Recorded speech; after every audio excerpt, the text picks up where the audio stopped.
Want to learn what a list is? Don't know how to access list items using index positions? Want to learn how to use list items with string methods and f-strings? If so, stay tuned.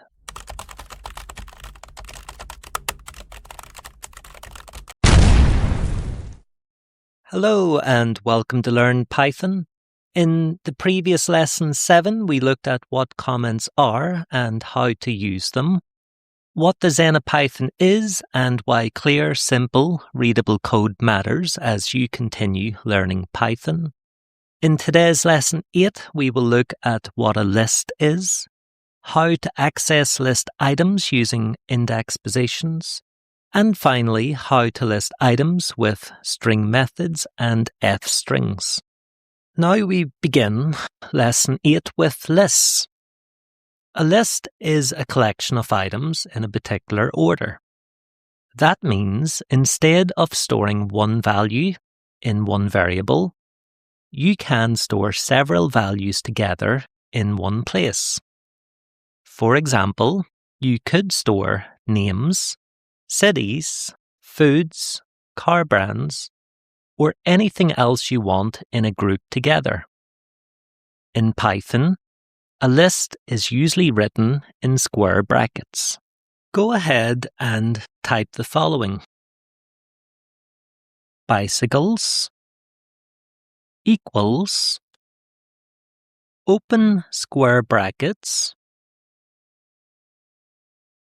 quotation marks, Trek, close quotation marks, comma, and follow the rest, Cannondale, Redline, and Specialized. On a new line, go ahead and print the variable bicycles. Close brackets, and run the program. You should see printed Trek, Cannondale, Redline, and Specialized. So Python has printed the whole list. Notice that the square brackets and the commas represent the raw list. At this stage, the main idea is simple. A list lets you store multiple related values inside one variable. That is the big step forward, because until now, most of our variables held one value at a time. However, a list gives us a way to keep several values together. So, why do lists matter? Because in real programs, you often need to work with more than one thing. Maybe you have a list of customers, a list of products, a list of scores in a game, or a list of files in a folder. And if you had to create a separate variable for every individual item, your code would become very messy quickly. And a list solves that problem. It gives you one container that can hold many values in order. So, when you learn lists, you are starting to work with data in a much more practical way. We will now work with individual items inside the list. To access one item, first write the list name and then the position number inside square brackets. As an example, beside the list name, the variable name, bicycles, open square brackets, and type 0. Run this to see what happens. Here, in the output terminal, you can see Trek. So, even though the list contains 4 items, namely Trek, Cannondale, Redline, and Specialized, with this, Python returned only one item because we asked for one specific position. try this. Take a new line and print, open brackets, bicycles, open square brackets, and this time type 3. And run this. Here we can see again printed was item 0, track, and also item 3, specialized. So we can pull out one value at a time from this list. And that is what makes lists useful. You can store many variables together and still access individually what you want. Now, here is one of the most important beginner's idea in Python. The list starts at position 0, as you've probably noticed. So track is not 1, Cannondale is not 2, Redline is not 3, and Specialized is not 4. Instead, track is 0, Cannondale is 1, Redline is 2, and Specialized is 3. This might feel strange at first because in normal English we count from 1. But in Python and many other programming languages, this type of indexing starts at 0. A useful way to think about this indexing is like shelves. Imagine 4 bicycle names sitting on 4 shelves. Python labels each shelf 0, 1, 2, and 3, not 1, 2, 3, and 4. So when you ask Python for index 2, Python goes to the shelf labeled 2 and brings back the item there. In this case, it would be Redline. Python also has a very useful shortcut. If you use -1, Python gives you the last item in the list. So in this example, to make it simple, let's replace the 0 with -1 and run that. Here you can see printed in the terminal is specialized. And that is very useful because sometimes you want the last item in the list without worrying about how long the list is and having to count each individual item in the list. You can also go backwards further. For example, you can print -2.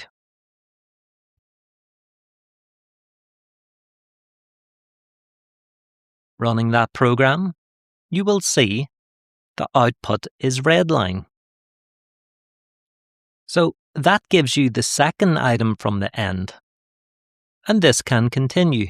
-3 would give the third item from the end. In this case, it would be Cannondale. So these are called negative index, where you count backwards from the end of the list. And that is a very handy feature. Now, here is something important. When you pull one item out of a list, that item can still behave like a normal string. For example, if we keep our variable bicycles, assign these 4 values, let's in a new line print bicycles, pulling the first item, and to do this in the square brackets type 0. But let's change this to title case by typing .title, open brackets, close brackets, and run the program.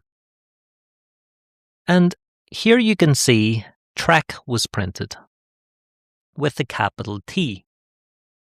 What happened here was that when we accessed the first item in the list by calling 0, we then used the title case on that item. And this is important because it means that lists are not isolated from everything else that you've already learned. Python topics build upon each other. Earlier, you learned strings. Now you're using strings inside a list. We can take this further because you can also place a list value inside an F string.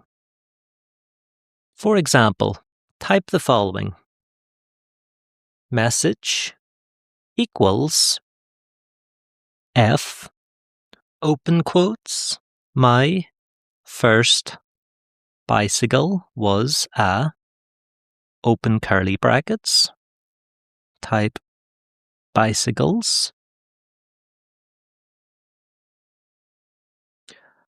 call the first item in the list with a 0, close that, and make that title case.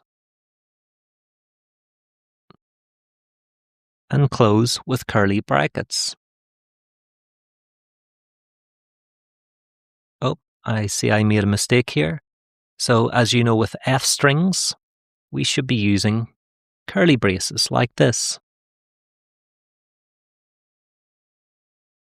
And print message.